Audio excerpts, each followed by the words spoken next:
Hello नमस्कार, स्वागत है आप सबका आपके अपने उत्कर्ष यूट्यूब चैनल पर। और मैं हूं आपका होस्ट दोस्त नरेंद्र चौधरी। जैसे राजस्थान के अंदर पटवार भर्ती का नोटिफिकेशन आया था, उसके बाद से सोशल मीडिया के माध्यम से बहुत सारे मैसेज हम लोगों के पास आ रहे थे, फेसबुक के माध्यम से, इंस्टाग्राम के माध्यम से। और यदि कोई वीडियो अपना करंट अफेयर्स की क्लास थी या कोई दूसरी क्लास थी वहाँ पर कि सर इस पटवार 2025 के अंदर नेगेटिव मार्किंग जो है वो है कि नहीं है, और नेगेटिव मार्किंग है तो कितनी है और कैसे नेगेटिव मार्किंग होगी। अर्थात सिर्फ गलत जवाब ही नहीं, ये गलती भी पड़ेगी भारी। जी हाँ, ऐसा नहीं कि सर इस पटवार के अंदर आप कुछ गलत जवाब दे दोगे तो नेगेटिव मार्किंग होगी, कुछ और भी गलतियां कर सकते हो तो वो आपके भारी पड़ सकती है। मतलब खास करके नेगेटिव मार्किंग को था कि सर नेगेटिव मार्किंग है तो कितने की है और कैसे नेगेटिव मार्किंग है। बहुत सारे कमेंट्स यहां पर आ रहे थे और उन्हीं सब बातों की चर्चा इसके सेशन में करने वाले, क्योंकि बहुत सारी बार ऐसा होता है कि बच्चों को पता ही नहीं होता है कि नेगेटिव मार्किंग है कि नहीं है, और है तो कितना परसेंट है या कितना नंबर कटेगा, और उसके साथ साथ और कोई ऐसी विषय वस्तु भी है क्या, कोई दूसरी प्रोसेस है जिसकी वजह से भी आपके नेगेटिव मार्किंग हो सकती है। जी हाँ, उन्हीं सब बातों की चर्चा आज के सेशन में करने वाले हैं। सबसे पहले हम बात करें,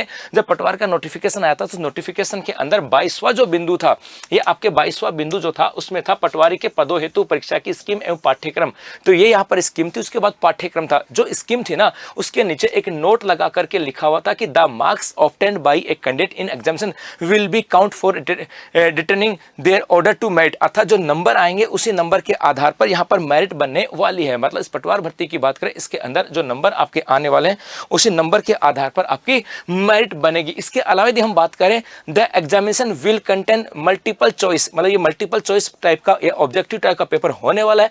there shall be negative marking, और वहां पर आपके नेगेटिव मार्किंग होगी। और वो कैसे होगी? 1/3 mark shall be deduct for each wrong answer. अर्थात यदि आपके 3% गलत हो गए तो आपका 1% गलत माना जाएगा। मतलब 3 प्रश्नों के ऊपर 1% गलत माना जाएगा। अर्थात 1/3 जो नेगेटिव मार्किंग वो आपके यहां से है। मतलब यदि आपका 1% गलत हो गया तो 0.33 की बात करें, ये आपके डिडक्ट हो जाएंगे। 2% गलत हो गए तो 0.66 आपके डिडक्ट हो जाएंगे, और 3% आपके गलत हो गए तो पूरा ओवरऑल 1 नंबर की बात करें या 1% आपका डिल्ट यहां पर हो जाएगा। वो नेगेटिव मार्किंग यहां से आता है। तो एक तो याद रखना कि भैया नेगेटिव मार्किंग की बात करें 1/3 नेगेटिव मार्किंग है। इसके अलावा एक चीज आपके और ध्यान में रखना, वो यहां से था कि बोर्ड द्वारा आयोजित होने वाली सभी ऑब्जेक्टिव टाइप प्रश्नों के अंदर किसी प्रश्न का उत्तर नहीं दिए जाने के संदर्भ में अभ्यर्थी से पुष्टि कराए जाने हेतु उत्तर परक में 5वें विकल्प के संबंध में निम्नलिखित विशेष निर्देश लागू किए जाते हैं। अब अपने आंसर की के अंदर 5 ऑप्शन आते हैं, और यदि कोई कैंडिडेट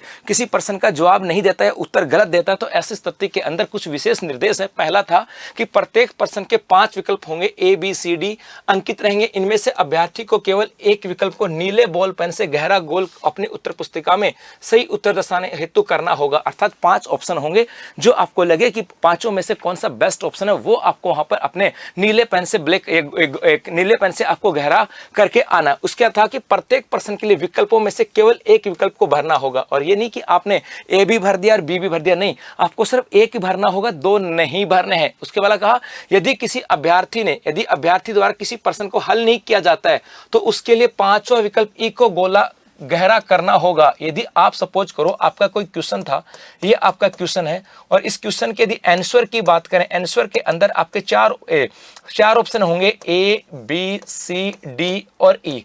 ये 4 ऑप्शन तो यहां पर होंगे उनके जवाब, और 5वां में होगा कि कोई नहीं। ऐसा यहां पर होगा, आपको लगे कि इन चारों में से कोई नहीं है, इन चारों में से इस प्रश्न का जवाब ना तो ए है, ना बी है, ना सी है और ना डी है, तो ऐसी स्थिति के अंदर आपको 5वां ई ऑप्शन जो है ये ब्लैंक करके आना होगा, गहरा काला करके आना होगा। अर्थात यदि अभ्यर्थी किसी प्रश्न को हल नहीं करता है, चारों नहीं करता है, या उसको लगे कि सर मैं तो नहीं करूंगा, किसी को सपोज करो चारों में से कोई जवाब नहीं है, तो भी आप ई कर सकते हो। किसी को लगे कि भाई मैं तो अटेम्प्ट ही नहीं कर रहा, क्योंकि मैं अटेम्प्ट कर लूंगा, मुझे प्रश्न आता नहीं, तो मैं ए कर दूं या बी सी कर दूं, ये गलत हो सकता है, तो गलत हो सकता है। ऐसी स्थिति में आप क्या करके आओगे? ई। यदि 5 विकल्प में से किसी को भी गहरा नहीं किया जाता तो ऐसे 10% प्रश्नों तक प्रत्येक प्रश्न के 1/3 अंक घटाए जाएंगे। अर्थात ऐसी स्थिति के अंदर समझना बात को, 2 चीजें हैं। यदि आपको लगे कि किसी प्रश्न के 4 ऑप्शन है और इन चारों में से कोई नहीं है, तो आपको क्या करके आना है? 5वां। ठीक है जी, आपको लगे आपका क्वेश्चन था, आपको इस प्रश्न का जवाब नहीं आता है, आपको इस प्रश्न का जवाब नहीं आता है, तो आप यदि नहीं आता ए भर दिया, गलत हुआ तो नेगेटिव मार्किंग हो जाएगी। है ना। तो इसका मतलब आप ना तो नहीं आता है तो आप ना तो ए भरोगे, ना बी भरोगे, ना सी भरोगे, ना डी भरोगे। तो ऐसी स्थिति में भी आपको क्या भरना होगा, ई भरना होगा। और यहां पर यदि ई भरते हो तो फिर आपका पर्सन नहीं का जवाब नहीं कटेगा। समझ रहे हो बात को। यदि सपोज करो पर्सन ये था और आपको उसका जवाब नहीं आता तो आपने 4 नहीं भरा, 5वां भरा, तो वहां पर आपकी नेगेटिव मार्किंग नहीं होगी। लेकिन यदि आपने पर्सन का जवाब नहीं आता, आपने किसी को भी नहीं भरा, तो ऐसी स्थिति के अंदर 10% प्रश्नों तक, यदि आपके 100 क्वेश्चन हैं तो 10 प्रश्नों तक तो आपके नेगेटिव मार्किंग होगी। और वो कैसी होगी, 1/3 अर्थात 10% तक। और यदि इससे ज्यादा हो गई तो फिर आपको, और यदि किसी अभ्यर्थी द्वारा 10% से अधिक प्रश्नों को पांचवा गोला काला नहीं किया है तो उसे अयोग्य घोषित कर दिया जाएगा। इसका मतलब है कि आपके यहां पे नेगेटिव मार्किंग है पर्सन का जवाब गलत देने पर। दूसरा, आपका नेगेटिव मार्किंग यहां पर है कि 5 ऑप्शन में से किसी को भी न फिल करने पर। यदि आपको पर्सन का जवाब नहीं आता तो भी आपको 5 ऑप्शन भरना है।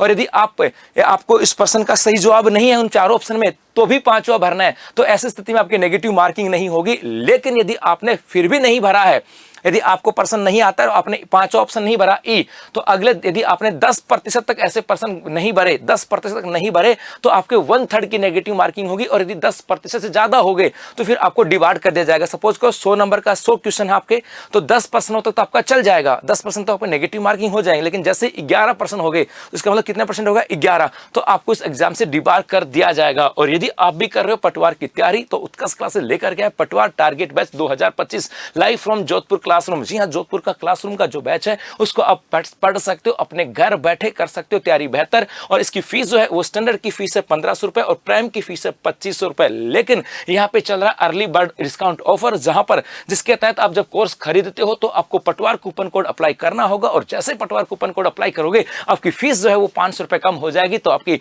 स्टैंडर्ड की फीस हो जाएगी मात्र 1000 रुपए और प्राइम की फीस हो जाएगी मात्र 2000 रुपए। तो घर बैठे अभी लाइव फ्रॉम जोधपुर क्लासरूम से अपने जो बैच स्टार्ट हुआ उससे करें तैयारी एक सुनिश्चित भविष्य की। तो अभी के लिए बस इतना सा, धन्यवाद।